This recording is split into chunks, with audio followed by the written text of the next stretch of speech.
Welcome back to Whence, a Freemasonic podcast featuring research papers and discussions related to Freemasonry. I'm your host, Brother Robert Johnson. This is episode 146. Hello, everybody. If you are new to the show, I'd like to welcome you. If you are returning, I'd like to say thanks for coming back. So the word is out now almost everywhere that there is a new Masonic podcast that I am involved in, and it's called the Masonic Roundtable, which is recorded live on Tuesday nights, 10/9 Central, on Google Hangouts. It is syndicated on YouTube under the Masonic Roundtable channel. Also, you can find them, or us rather, on www.themasonigroundtable.com. Check it out if you like good conversation. It's kind of like The View, but with Masons. So it's a pretty cool endeavor, and I really hope you guys all check it out and enjoy. This week, we have a couple really neat papers, the first being by what some would call a bit of a Masonic rock star, Brother Brent S. Morris. So if you guys have seen anything on the History Channel, if you've seen anything on Freemasonry that was on TV, chances are Brent S. Morris was in it. So this was a piece that I got from the internet, and it is entitled The Eye in the Pyramid by S. Brent Morris, past master.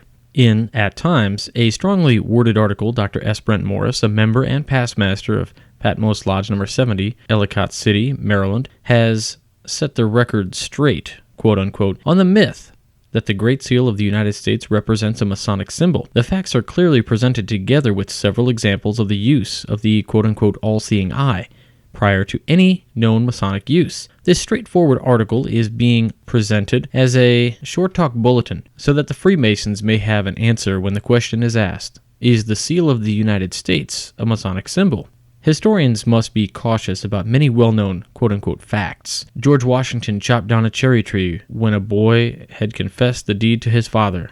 Abner Doubleday invented the game of baseball. Freemasons inserted some of their emblems, chief among them the eye in the pyramid, into the reverse of the Great Seal of the United States. These historical quote-unquote facts are widely popular, commonly accepted, and equally false. The eye in the pyramid, emblazoned on the dollar bill no less, is often cited as quote-unquote evidence that sinister conspiracies abound which will impose a quote-unquote new world order on an unsuspecting populace, depending on whom you hear it from. The Masons planning the takeover themselves, or are working in concert with European bankers, or are leading, or perhaps being led by, the Illuminati, whoever they are. The notion of a worldwide Masonic conspiracy would be laughable if it weren't being repeated with such earnest gullibility by conspiracists like Pat Robertson. Sadly, Masons are sometimes counted among the gullible, who repeat the tall tale of the eye in the pyramid, often with a touch of pride. They may be guilty of nothing worse than innocently puffing the importance of their fraternity, as well as themselves, but they're guilty nonetheless. The time has come to state the truth plainly and simply. The Great Seal of the United States is not a Masonic emblem, nor does it contain hidden Masonic symbols. The details are there for anyone to check, who is willing to rely on historical fact rather than historical fiction. First, Benjamin Franklin was the only Mason on the first design committee, and his suggestions had no Masonic content. Secondly, none of the final designers of the seal were Masons. Third, the interpretation of the eye on the seal is subtly different from the interpretation used by Masons. And fourth, the eye in the pyramid is not, nor has it ever been, a Masonic symbol. The first committee, on Independence Day, 1776, a committee was created to design a seal for the new American nation. The committee's members were Benjamin Franklin, Thomas Jefferson, and John Adams, with Pierre du Cimetière as artist and consultant. Of the four men involved, only Benjamin Franklin was a Mason, and he contributed nothing of a Masonic nature to the committee's proposed design for a seal. Du Cimetière, the committee's consultant and a non-Mason, contributed several major design features that made their way into the ultimate design of the seal. The shield, E pluribus unum, MDCCL XXVI, and the Eye of Providence in the triangle. The Eye of Providence on the seal thus can be traced not to the Masons, but to a non-Mason consultant to the committee. The single eye was a well-established artistic convention for an omniscient, ubiquitous deity in the medallic art of the Renaissance. Du Cimetière, who suggested using the symbol, collected art books and was familiar with the artistic and ornamental devices used in Renaissance art. This was the same cultural iconography that eventually led Masons to add the all-seeing eye to their symbols. The second and third committees. Congress declined the first committee's suggestions as well as those of its 1780 committee. Francis Hopkinson, consulted to the second committee, had several ideas that eventually made it into the seal. White and red stripes with blue in the background for the shield, a radiant constellation of 13 stars, and an olive branch. Hopkins' greatest contribution to the current seal came from his layout of a 1778 $50 colonial note, in which he used an unfinished pyramid in the design. The third and last seal committee of 1782 produced a design that finally satisfied Congress.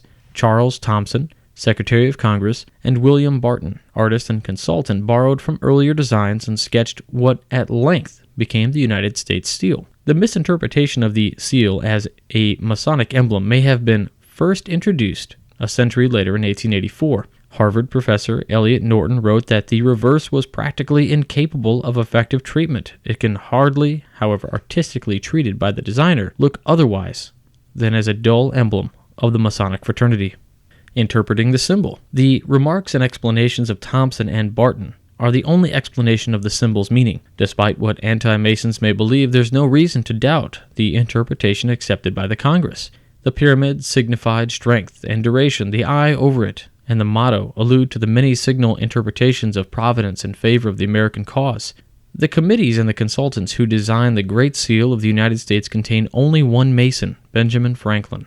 The only possible Masonic design element among the very many on the seal is the Eye of Providence, and the interpretation of it by the designers is different from that used by Masons. The eye on the seal represents an active intervention of God in the affairs of men, while the Masonic symbol stands for a passive awareness by God of the activities of men.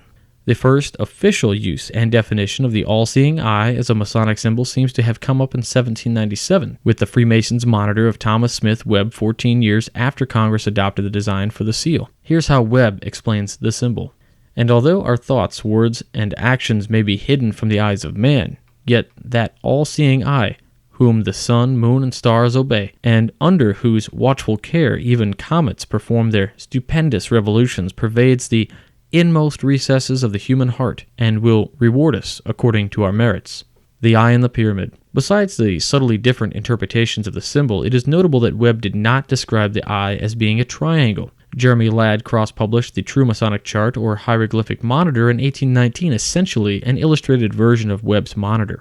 In this first quote-unquote official depiction of Webb's symbol, crosshead and illustrator Amos Doolittle depict the eye surrounded by a semicircular glory. The all-seeing eye thus appears to be a rather recent addition to the Masonic symbolism. It is not found in any of the Gothic constitutions written about 1390 to 1730. The eye, sometimes in a triangle, sometimes in clouds, but nearly always surrounded by a glory, was a popular Masonic decorative device in the latter half of the 18th century. Its use as a design element seems to have been an artistic representation of the omniscience of God, rather than the some generally accepted Masonic symbol. Its meaning in all cases, however, was that commonly given it by society at large, a reminder of the constant presence of God. For example, in 1614, the frontispiece of the History of the World by Walter Raleigh showed an eye in a cloud labeled Providentia, overlooking a globe. It has not been suggested that Raleigh's history in Masonic document despite the use of the all-seeing eye. The Eye of Providence was part of the common cultural iconography of the 17th and 18th centuries. When placed in a triangle, the eye went beyond a general representation of God to a strongly Trinitarian statement. It was during this period that Masonic ritual and symbolism evolved, and it is not surprising that many symbols common to and understood by the general society made their way into Masonic ceremonies. Masons may have preferred the triangle because of the frequent use of the number 3 in their ceremonies: 3 degrees, 3 original Grand Masters, 3 principal officers, and so on. Eventually, the all-seeing eye came to be used officially by Masons as a symbol for God, but this happened toward the end of the 18th century, after Congress had adopted the seal. A pyramid, whether incomplete or finished, however, has never been a Masonic symbol. It has no generally accepted symbolic meaning, except perhaps permanence or mystery. The combining of the Eye of Providence overlooking an unfinished pyramid is a uniquely American not Masonic icon, and must be interpreted as its designers intended. It has no Masonic context. Conclusion.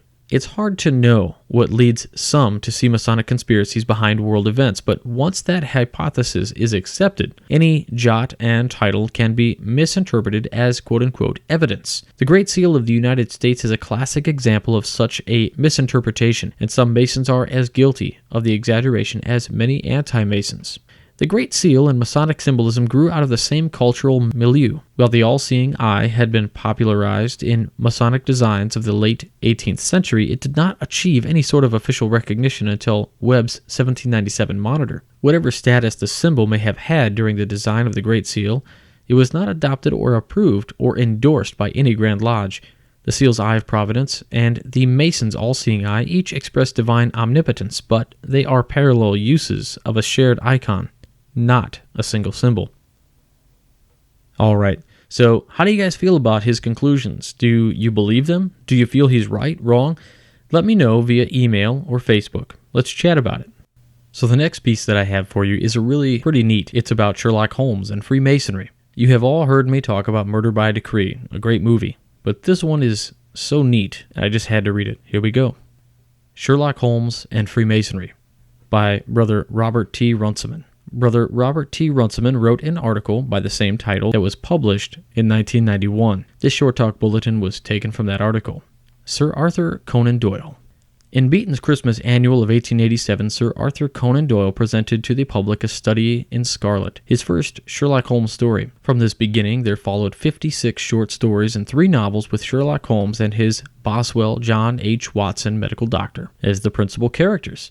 From the canon, as the short stories and novels are referred to by Sherlockians, there have emerged writings upon every topic imaginable, including references to Freemasonry. Arthur Charles Ignatius Conan Doyle was born on the 22nd of May, 1859 at Picardy Place, Edinburgh, the son of Charles Doyle and Mary Foley. He was the first in a family which included 3 sisters and a brother. The father, Charles Doyle, was a civil servant and an artist who was unworldly and impracticable, and his family suffered because of it. His mother was the guiding force in the family and in Conan Doyle's life. Of his boyhood, Conan Doyle recalls that it was Spartan. At the age of 10, he was sent to Hodder, where the boys were prepared to enter Stonyhurst, a prominent public school in Lancashire.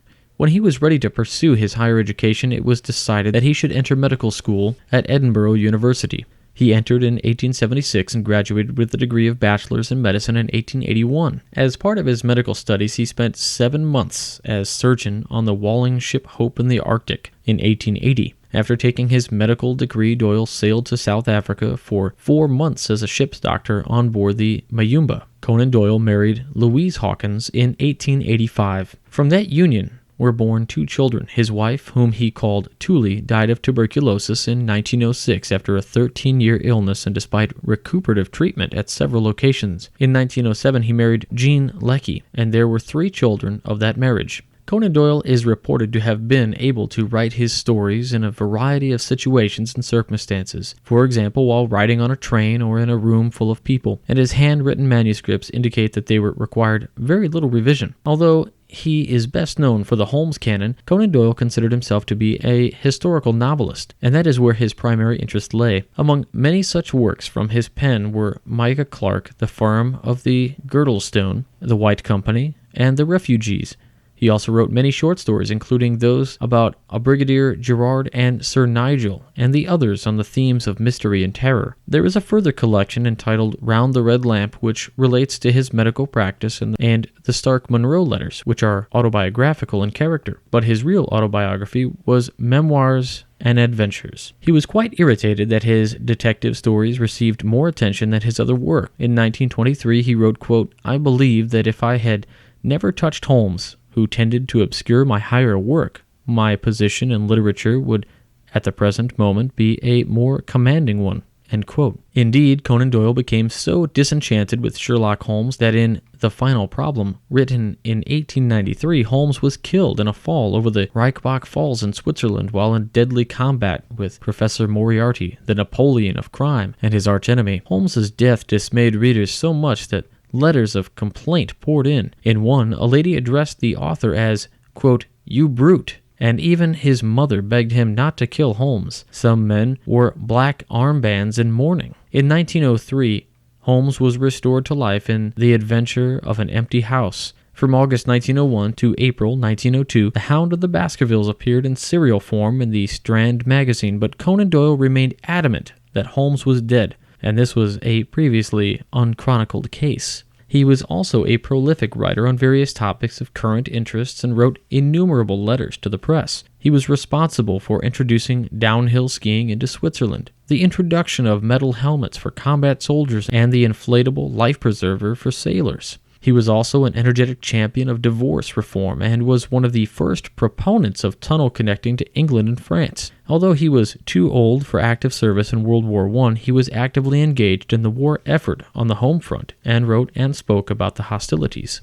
Arthur Conan Doyle was initiated on the 26th of January, 1887 at the age of 27, passed to the degree of Fellowcraft on the 23rd of February, 1887, and raised on the 23rd of March, 1887 in Phoenix Lodge, number 257 South Sea, Hampshire. He resigned in 1889 and rejoined in 1902, but finally withdrew in 1911 without having made further progress in the craft. The records of the United Grand Lodge of England contain no indication of his having affiliated with any of the lodges. The October 1901 edition of Masonic Illustrated, page 29, indicates that Conan Doyle attended a lodge at Bloemfontein with Rudyard Kipling during the Boer War. Upon his return home in the same year, he was made an honorary member of the Lodge of Edinburgh, Mary's Chapel, number 1 in Edinburgh. This membership was conferred upon him when he accepted an invitation to speak at a Bums Night dinner. In this speech, he confirmed the many reports which had been received of the value of Freemasonry on the battlefield. Prisoners on both sides, when found to be Freemasons, were invariably treated with more courtesy and consideration than would otherwise have been the cause. We will use 2 examples of references to Freemasonry in Conan Doyle's work. First, The Adventure of the Musgrave, Ritual, The Strand, 1893. Reginald Musgrave, an acquaintance of Holmes, asked him to apply, quote-unquote, those powers with which you used to amaze us, to something strange and inexplicable in his ancestral home in Sussex. The butler who had been given his notice of dismissal for prying into the family affairs had disappeared without a trace, and Holmes was retained to find him. During the investigation, Holmes took possession of a ritual which had been in the Musgrave family for generations. He used it to locate both the missing butler and an ancient crown of the King of England, Charles I. The document which Holmes took into his possession was described by its owner as, quote-unquote, the strange catechism to which each Musgrave had to submit when he came to man's estate. He read out the questions and answers. Whose was it? His who is gone. Who shall have it? He who will come. Where was the sun? Over the oak. Where was the shadow? Under the elm. How was it stepped? North by 10 and by 10. East by 5 and by 5. South by 2 and by 2. West by 1 and by 1. And so under. What shall we give for it? All that is ours. Why should we give it? For the sake of the trust. Professor J. McPherson of the University of Toronto is of the opinion that this catechism had its origins in Freemasonry. Barrett G. Potter, in his Sherlock Holmes and the Masonic Connection, also believes that the ritual had its roots in Masonic catechisms used for the instruction of the brethren. The Valley of Fear, The Strand, 1914. This full-length novel was written by Conan Doyle 3 years after he resigned his membership of Phoenix Lodge. In it, Holmes was called in to investigate the death of John Douglas and his wife at Burlstone Manor in Sussex. Among the clues were a card with a symbol VV341 scrawled upon it, and a branch mark on the deceased's arm. The VV341 referred to the ancient order of free men, the Scourers of Vemisa, Lodge number 341. In the course of the story, lodge proceedings are discussed, and the following ensues with reference to Bertie Edwards, the alias of John McMurdo. Quote, John McMurdo said, "The Voice. Are you already a member of the ancient order of free men?" He bowed in assent. "Is your lodge number 29, Chicago?" He bowed again. "Dark nights are unpleasant," said the voice. "Yes, for the strangers to travel," he answered. "The clouds are heavy. Yes, a storm is approaching." "Are the brethren satisfied?" asked the bodymaster. There was a general murmur of assent. Quote, "We know, brother, by your sign and by your countersign that you are indeed one of us," said McGinty. "We would have you know, however, that in this country and in other countries of these parts we have certain rights and also certain duties, of which our own, which call for good men. Are you ready to be tested?" This catechism, somewhat similar to that in the Musgrave Ritual. Other stories with Masonic references are A Study in Scarlet, 1887, A Scandal in Bohemia, The Adventures of the Red-Headed League of the Stockbroker's Clerk, The Strand, 1893, The Adventure of the Yellowface, The Strand, 1893, The Adventure of the Norwood Builder, The Strand, 1903, The Adventure of the Retired Colorman, The Strand, 1927. The name Sherlock Holmes conjures up images of Victorian England swirling fog and a tall, thin detective with a deerstalker hat, magnifying glass, and a pipe with a curved stem. For Sherlockians he lives, and their writings have produced voluminous comments upon the man. Vincent Starrett, a leading Sherlockian in the private life of Sherlock Holmes, observed that the existence of Sherlock Holmes is, however, something more than a matter of mere faith. That he emerged from the pages of the book may be a concern for the scholarly regard, but it can hardly be denied that he has taken his place in the living world. It is reported that the French General Humbert, famous in World War I, asked of Conan Doyle, "Is Sherlock Holmes a soldier in the English army?" There was an embarrassing moment, and then Doyle replied, in French, "But General, he is too old for active service." Sir Arthur Conan Doyle died on the 7th of July in 1930 at Crowinborough in Sussex. He was buried in the garden of the family home at Windlesham in Surrey. The headstone was of British oak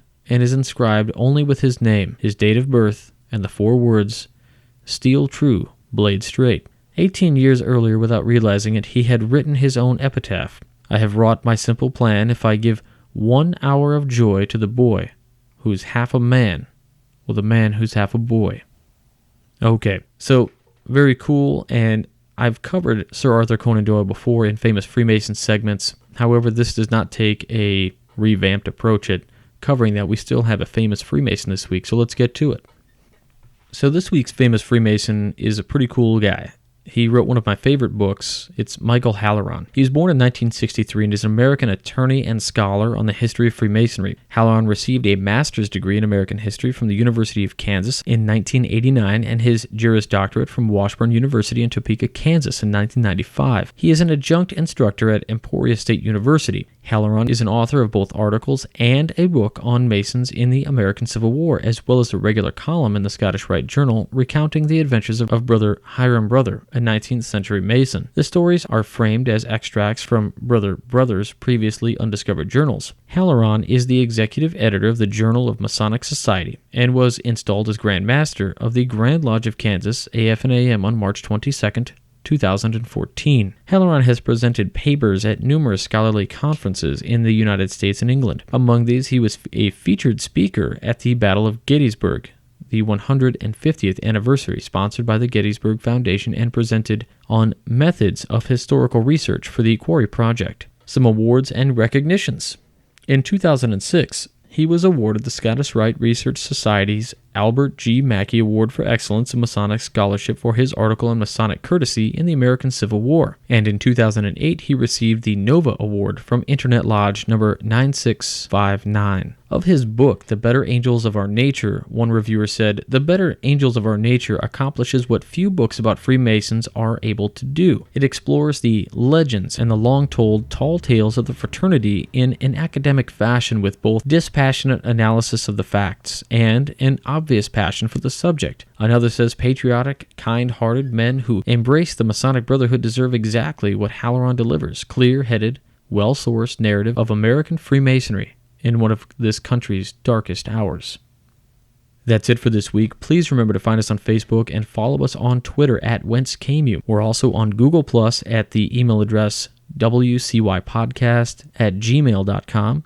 Please don't forget about the Masonic Roundtable, www.themasonic.roundtable.com. You can watch all the episodes there, either video, and you can also find links to our podcast on iTunes. That is the Masonic Roundtable. Please visit the Midnight Freemasons over at www.midnightfreemasons.org for 3 new articles every week, Monday, Wednesdays, and Fridays. Check out the Working Tools magazine at twt.com, and that's it. So stay on the level, everybody. For Whence Came You, I'm Robert Johnson.